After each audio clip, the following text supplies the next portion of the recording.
After understanding capacitors in series, अब हम बात करेंगे कैपेसिटर्स इन पैरेलल की। ओके, ये भी काफी इजी डेरिवेशन है, बहुत इजीली हम इसको सॉल्व कर सकते हैं।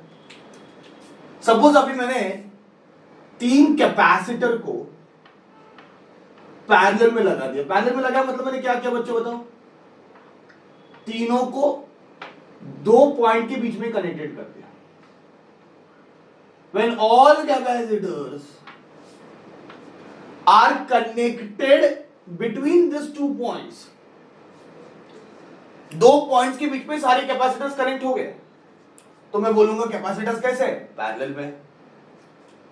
ये इसका कैपेसिटेंस C1 है, इसका C2 है, इसका C3 है।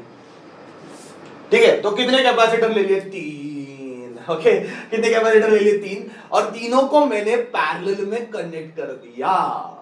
3 कैपेसिटर लिए, तीनों को मैंने पैरेलल में कनेक्ट कर दिया। पैरेलल में कनेक्ट कर दिया मतलब क्या? ये 2 पॉइंट के बीच में लगा दिया सबको। एंड चलो फिर यहां से हमने लगा दिया एक बैटरी से। अभी पैरेलल में होगा क्या? When capacitors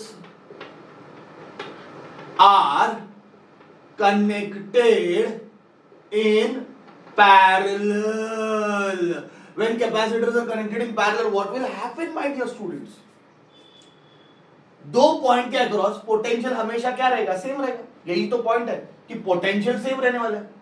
तो इसके अक्रॉस का पोटेंशियल, इसके अक्रॉस का पोटेंशियल, इसके अक्रॉस का पोटेंशियल सेम ही है, जो कि हम भी ले लेंगे।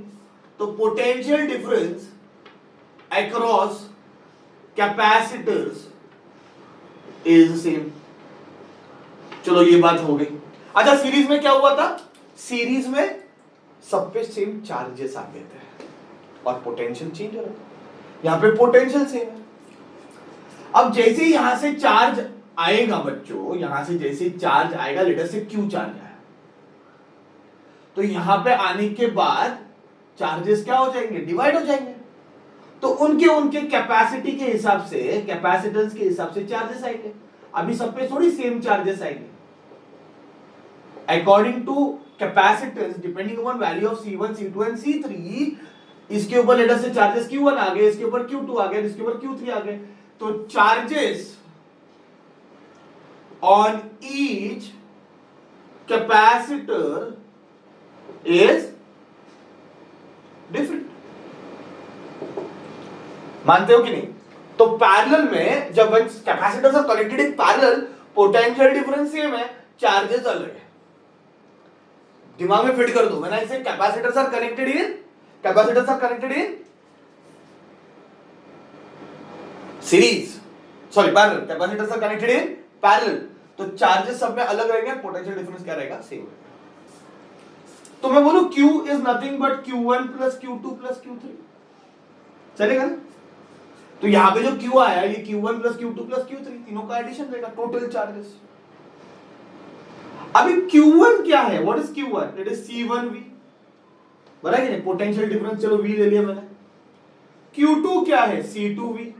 Q3 क्या है? C3V। पोटेंशियल तो तीनों के अक्रॉस सेम है ना, इस कैपेसिटर के अक्रॉस, इस कैपेसिटर के अक्रॉस और इस कैपेसिटर के अक्रॉस, तीनों के अक्रॉस पोटेंशियल सेम ही है। तो मैंने बेसिक फॉर्मूला लगा दिया, तो Q1 is equal to C1V मिल गया, Q2 is equal to C2V, Q3 is equal to C3V।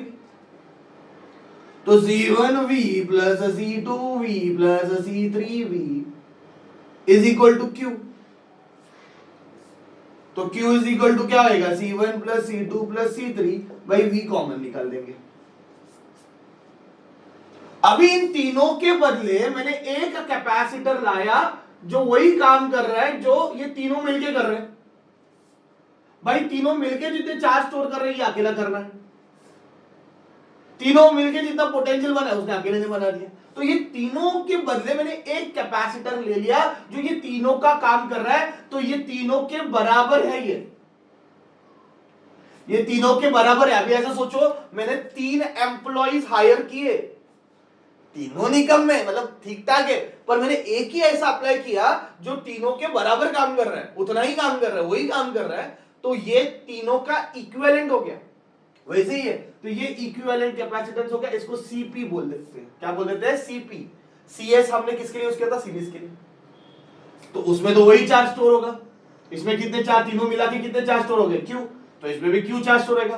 तीनों मिला के पोटेंशियल कितना बना, वी, तो वी बनेगा। तो मुझे बताओ Q is equal to CPV, ऐसा लिख सकते कि नहीं?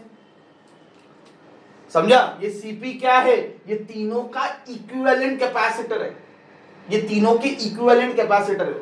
अब ये वैल्यू सब्स्टिट्यूट कर दो, तो CPV is equal to V1 plus into V। अभी बच्चों VV कैंसिल हो गया तो फॉर्मूला क्या आएगा, C1 plus C2 plus C3। हो गया कि नहीं उल्टा? जो हमने बचपन में पढ़ा था रेजिस्टेंस का फॉर्मूला सीरीज का, वो यहां पे पैरेलल में आ रहा है। पहले वाले लेक्चर में भी देखा, उल्टा है। जो आपने रेजिस्टेंस का पढ़ा था बचपन से, उसका एग्जैक्टली उल्टा कैपेसिटर के फॉर्मूले बन रहे हैं। समझ में आ रहा है? When capacitors are connected in parallel, when capacitors are connected in parallel, equivalent capacitance का फॉर्मूला क्या आएगा, C1 plus C2 plus C3। When capacitors are connected in parallel, equivalent capacitance का फॉर्मूला क्या आएगा, C1 plus C2 plus C3, याद रखो। And when capacitors are connected in series, तो equivalent capacitance का फॉर्मूला हमने लास्ट लेक्चर में derive किया, it is 1 upon C1 plus 1 upon C2 plus 1 upon C3। तो ये कैपेसिटेंस है, ओके। ये सीरीज का पैरेलल का फॉर्मूला और ये सीरीज का, कंफ्यूज होने का नहीं है, कंफ्यूज होने का नहीं है। रेजिस्टेंस के केस में जो था उसका एग्जैक्टली उल्टा मिल गया। I hope derivation is very simple, कुछ नहीं है डेरिवेशन में, तीनों पैरेलल में लगे, मतलब तीनों के अक्रॉस पोटेंशियल सेम है। इसका कैपेसिटेंस C1, इसका कैपेसिटेंस C2, इसका कैपेसिटेंस C3, तो तीनों के across charges Q1, Q2, Q3। तो यहां से जो चार्जेस आएंगे, तीनों में चार्जेस फीड होंगे और चार्जेस की वैल्यू अलग रहेगी डिपेंडिंग अपॉन द कैपेसिटेंस। तो इसमें चार्ज जो फीड हुआ वो Q1, इसमें जो चार्ज फीड हुआ वो Q2, इसमें जो चार्ज फीड हुआ वो Q3। तो लगा दिया formula, Q is equal to what, Q1 plus Q2 plus Q3, value substitute कर दो, गेट आंसर। इतना इजीली हमने इसको सॉल्व किया बच्चों, ठीक है। अभी आपका काम क्या, डेरिवेशन लिख के प्रैक्टिस करो and get ready for the sums. इसके सम्स हम करेंगे, सीरीज और पैरेलल वाले मजेदार सम रहेंगे।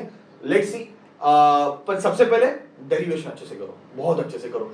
देखो ये बहुत जरूरी है, आप जो वीडियो देख रहे हो पहले उसको प्रिपेयर करो, फिर नेक्स्ट लेक्चर के लिए जाओ, otherwise don't go it, okay. देखते मत जाओ, प्रिपेयर करो and then go for the next lecture, that will be more important, ठीक है बच्चों। Thank you very much my dear student, thank you very much.